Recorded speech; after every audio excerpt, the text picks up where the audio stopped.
From their base camp at Couchy, 25 kilometers northwest of Saigon, elements of the 25th Infantry Division set out on another search and destroy mission. This sweep on November 3rd is part of Operation Kalihi, which began in early September.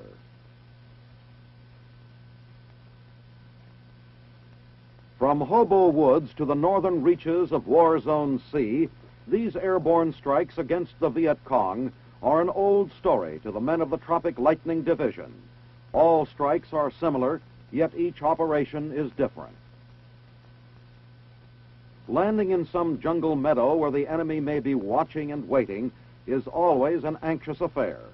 For the men of the first wave, the immediate job is to secure the landing zone, and they move quickly to the perimeter of the field. Within minutes, the second wave of troops arrives, and the mission to search the Feel-Hole rubber plantation is about to get underway. On the perimeter of the landing zone, the company commander radios an armored column which will rendezvous with the troops. Some distance away, the APCs respond. Then it's time to move out, and the troopers of the Red Taro Leaf enter the jungle which borders the huge rubber plantation. Again and again, the enemy has been reported in this area, one of the toughest Viet Cong strongholds in Vietnam. 600 meters from the landing zone, the infantrymen are joined by 7 armored personnel carriers.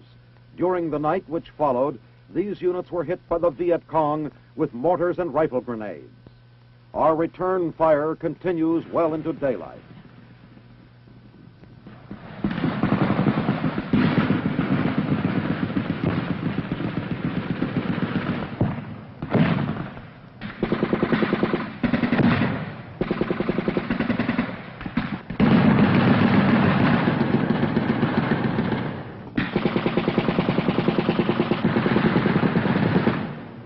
By 0800 hours, the men of the 25th are closing in on the cluster of buildings which once housed the plantation offices and work sheds. The shelling from the APCs and our mortars has reduced the structures to rubble. The Viet Cong have withdrawn, taking their casualties with them.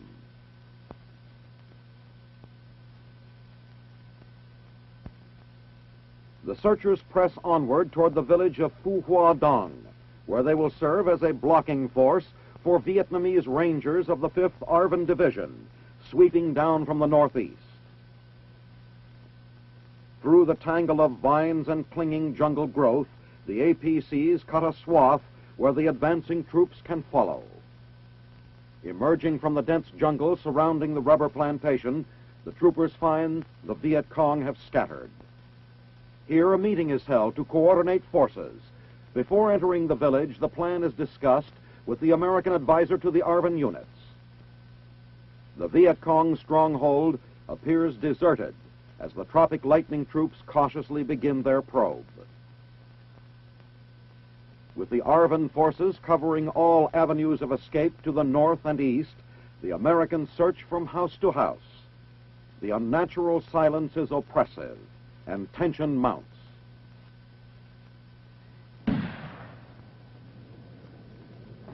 One of the searchers has triggered a Viet Cong booby trap. He is badly wounded and must be evacuated immediately. A howitzer shell was rigged as the booby trap. If he's ready, bring the man back up here so that we can haul a chopper in.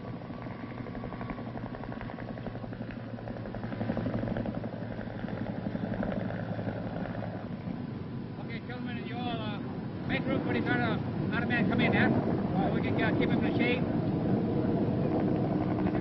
The mission goes on. This is what it's like during Operation Kalihi.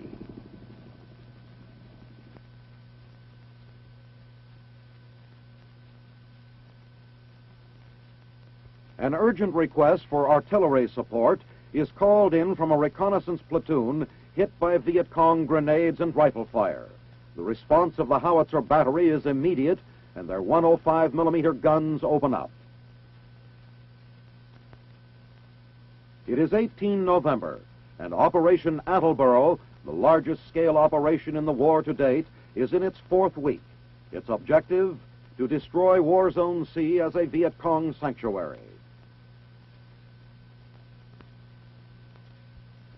Brigadier General John R. Dean, Assistant Commander of the 1st Infantry Division, is briefed on the engagement. The 28-man patrol was hit while moving through a wooded area 30 kilometers northwest of Tai Ninh. As the patrol moves clear of the area, an airstrike is called in. The strain of concern and fatigue is etched on many faces as the strike is directed onto enemy positions threatening the patrol. 1st Infantry Division Commander, Major General William Depew, arrives to discuss the situation with Major General Fred Wyant, commander of the 25th Infantry Division. Attleboro involves elements of several divisions, with the Big Red One in operational control. UH-1D air ambulances begin to arrive with the first of the wounded from the ambush patrol. Some men have been hit pretty hard and are being landed at the command post for emergency treatment before going on to hospital. General Depew personally presents several Purple Hearts right on the spot. The wounds are bandaged and splints fixed in place as quickly as possible. Then the wounded are put back aboard the choppers and evacuation continues.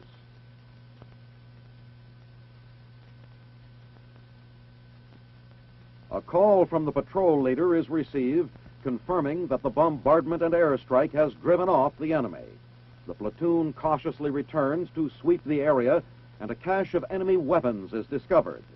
They are examined by General Dean and Brigadier General Charles Hollingsworth, also Assistant Division Commander of the 1st Infantry. The captured equipment includes ammunition, grenades, several types of mines, rifles, and a shotgun, as well as a number of Viet Cong maps. Operation Attleboro, which has already claimed 1,000 enemy dead and 3 million pounds of captured rice, continues successfully.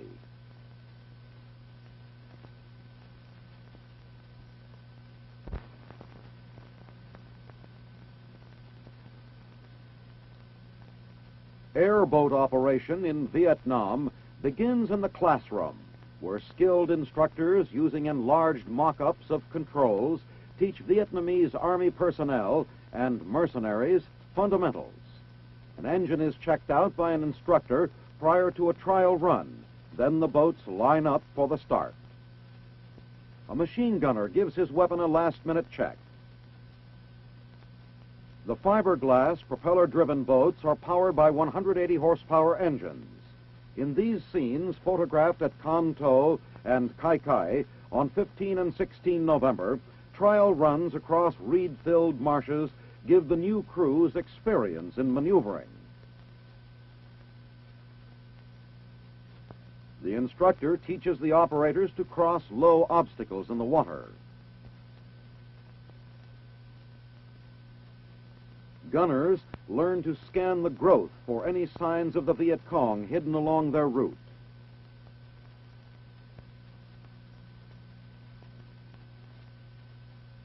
Maneuvering in narrow canals is practiced.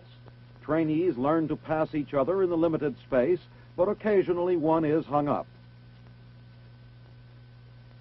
But they are soon disengaged and off again. Precise beaching techniques are taught using markers. The instructor is exacting with the trainees. The boats continue beaching practice under the instructor's critical eye, and when they're right, it's thumbs up. A young crew member enjoys recognition of his friends on shore as the boat moves rapidly past the village. Soon the boat teams are out on actual patrol, their normal crew augmented by 3 civilian irregular defense personnel. The boats are now operational in 4 sections of the 4th Corps area. The Viet Cong have a great fear of these boats, which they refer to as jeep boats. The soldiers stop at a civilian hut to ask if the Viet Cong have been in the area. Fast and efficient, these boats greatly increase the effectiveness of water patrol teams.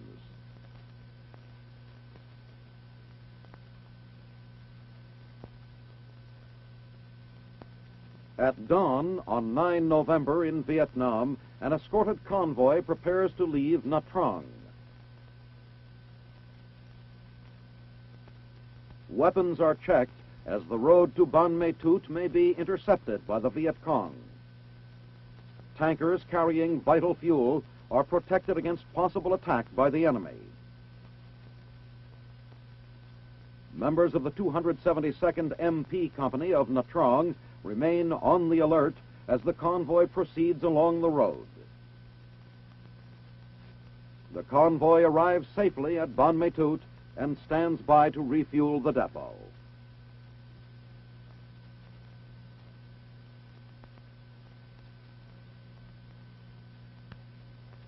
The fighting men of the 1st Brigade, 101st Airborne Division, form up to pay tribute to a comrade on the 28th day of October.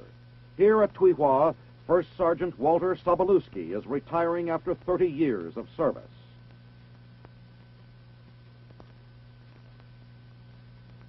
General William C. Westmoreland, U.S. Commander in Vietnam, and Brigadier General Willard Pearson, commanding the 1st Brigade, troop the line. These ceremonies not only mark the end of a gallant soldier's career spanning 3 wars, but honor him for repeated acts of bravery while engaged in a 2-day battle with the Viet Cong on June 9 and 10. During the battle at Dak Ta Kan Valley, First Sergeant Sobolewski was wounded but refused evacuation, fighting on until the enemy was repelled. Now he is awarded the Distinguished Service Cross by General Westmoreland.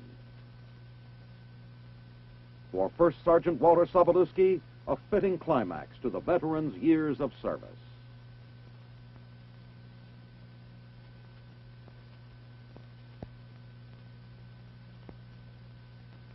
Patrol boats of the U.S. Navy move up the Giao Doc River to search for people stranded in Vietnam's worst flood in years. The entire Mekong Delta land is affected in the region 190 kilometers southwest of Saigon. Villages and farms are completely inundated as the Mekong River and its tributaries overflow their banks. Fed by heavy rains of the monsoon season, the rivers flood these lowlands every year, but 1966 is the worst on record. Every bit of high ground, such as Nui Sam Mountain, is occupied by refugees during the first week of October. At Nui Sam, members of the U.S. Army Special Forces have set up a refugee relief camp and daily distribute food and administer medical aid. Similar camps have been established in other localities. Long accustomed to a life of privation and hard labor, these Vietnamese peasants accept the new burden imposed by nature with calm resignation. When the floods recede, they will resume their work in the rice fields. For those who live and work in the towns like Giao Doc, the flood is an even greater disaster. Shops and merchandise, businesses and homes, all are ruined. Communications are disrupted and food is in short supply. Excluding the loss of the rice harvest, damage is estimated in the millions. In a joint effort to assist the flood victims, the U.S. Army Special Forces, the U.S. Navy, and the United States Agency for International Development are cooperating in the relief program. A mobile Navy medical unit administers typhus serum with a lightning-fast, high-pressure air injector.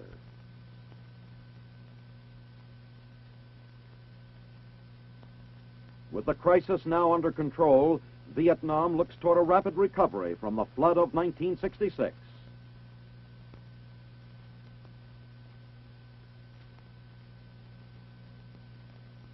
Thanksgiving in Vietnam takes many forms. At the 5th Special Forces camp near Bien Hoa, the traditional turkey is readied for a rather untraditional journey. Prepared by Sergeant Lonnie Mitchell, the bird is destined for a Special Forces detachment, dug in at Zom Cot in War Zone D, and accessible only by air. After being carved and packed in Marmite cans, the turkey and trimmings are ready to go. Since the bird can't do any more flying of its own, a chopper does the honors.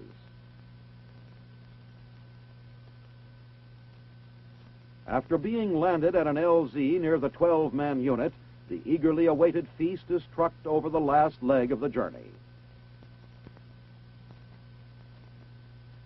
On reaching the detachment, the sergeant sets up his chow line as quickly as possible.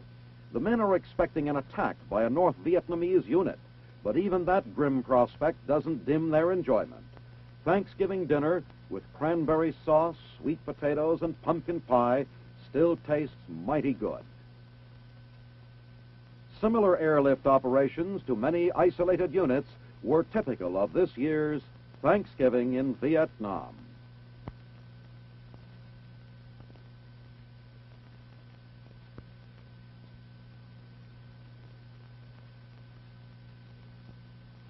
Near Melgar, at the Colombian Army's Engineer Maintenance and Supply Company, a U.S. mobile training team from the Canal Zone begins maintenance classes for a group of soldier mechanics.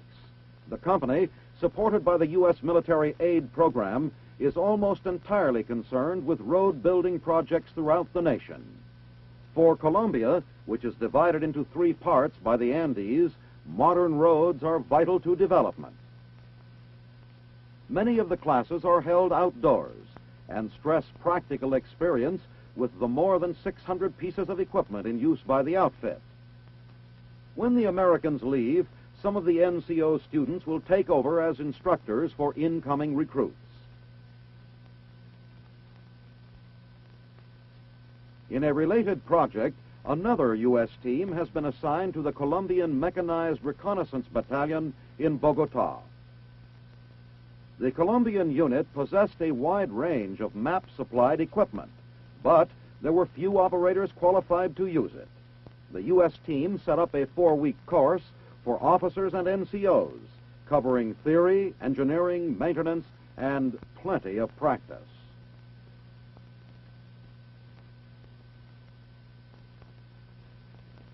Several days are spent on each type of radio, and the progress of each student carefully graded. Sergeant Elio Fregoso instructs the group in the use of the AN/OR 109 portable radio with hand-cranked power supply. Graduation is held at the completion of the course. Each man receives congratulations and a diploma certifying him as a qualified operator.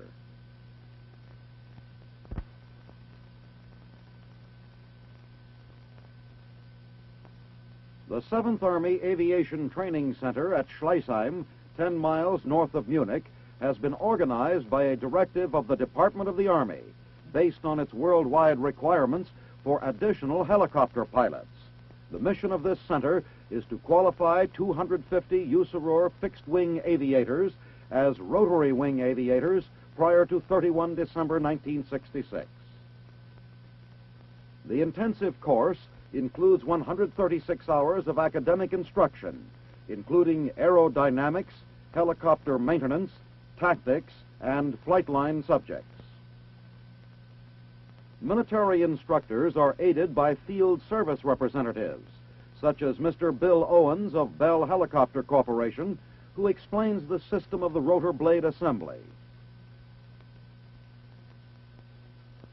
145 hours are devoted to flying time.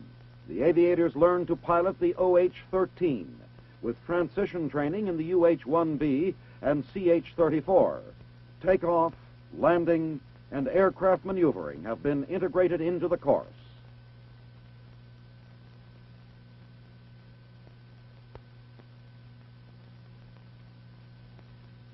Advanced students are trained to airlift sling loads. Guided by a signalman, the student pilot comes in for a clean hookup.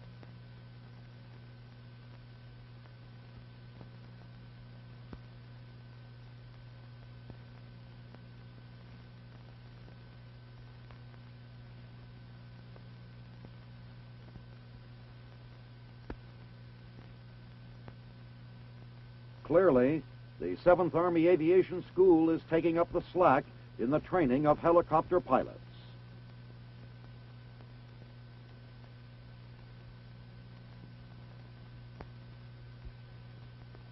The 32nd Army Air Defense Command, with its Nike Hercules and Mobile Hawk missile battalions, serves to protect Europe's skies against enemy aggression. To ensure maximum operational readiness among Hawk missile batteries, operational readiness evaluation teams visit the sites for spot checks. Upon their arrival, part of the team checks in at the Battery Control Center. The operator is informed that an ORE is about to begin. To simulate battle stations, the evaluator announces blazing skies and starts to clock the fire unit. The alert is sounded. And the crew emerges from the ready room on the double. On a dead run, they head for their assigned posts. They must be ready to fire in 15 minutes.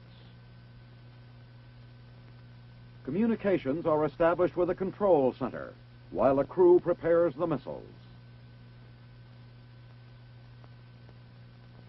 The evaluator carefully observes the checks being made to ensure that they are being properly performed. At the radars, another ORE evaluator observes the crew as they apply power and make adjustments. The system is on the air. Another readiness evaluation has been made by ORE.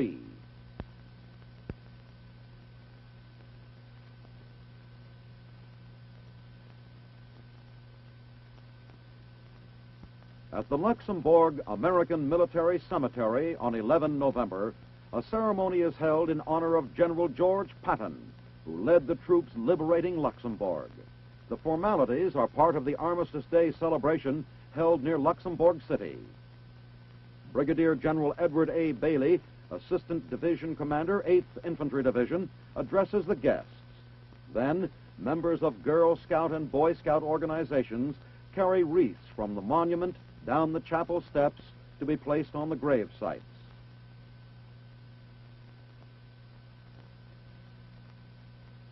Among the graves honored is that of General Patton. The ceremony reflects the inscription on the monument, "Proud Remembrance."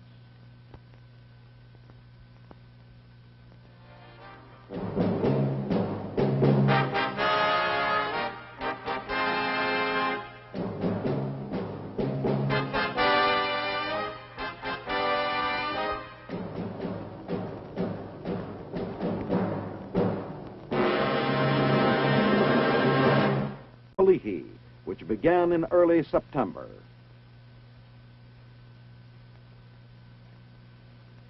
From Hobo Woods to the northern reaches of War Zone C, these airborne strikes against the Viet Cong are an old story to the men of the Tropic Lightning Division.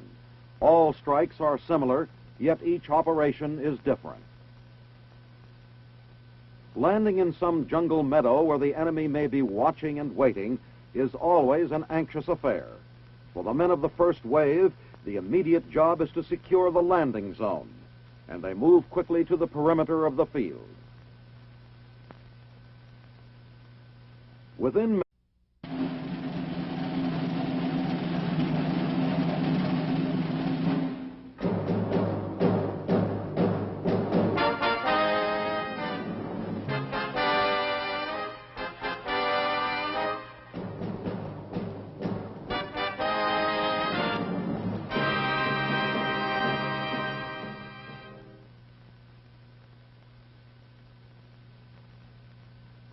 From their base camp at Couchy, 25 kilometers northwest of Saigon, elements of the 25th Infantry Division set out on another search and destroy mission. This sweep on November 3rd is part of Operation are closing in on the cluster of buildings which once housed the plantation offices and work sheds. The shelling from the APCs and our mortars has reduced the structures to rubble. The Viet Cong have withdrawn, taking their casualties with them.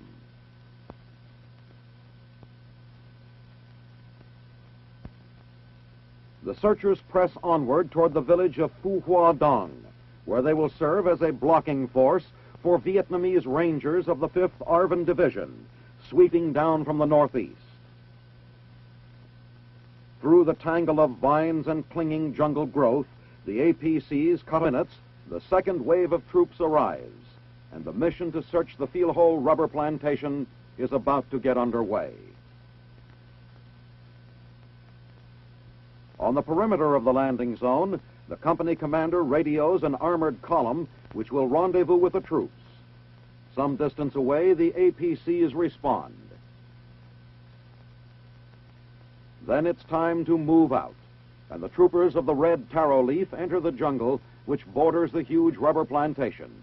Again and again, the enemy has been reported in this area, one of the toughest Viet Cong strongholds in Vietnam. 600 meters from the landing zone, the infantrymen are joined by 7 armored personnel carriers. During the night which followed, these units were hit by the Viet Cong with mortars and rifle grenades. Our return fire continues well into daylight.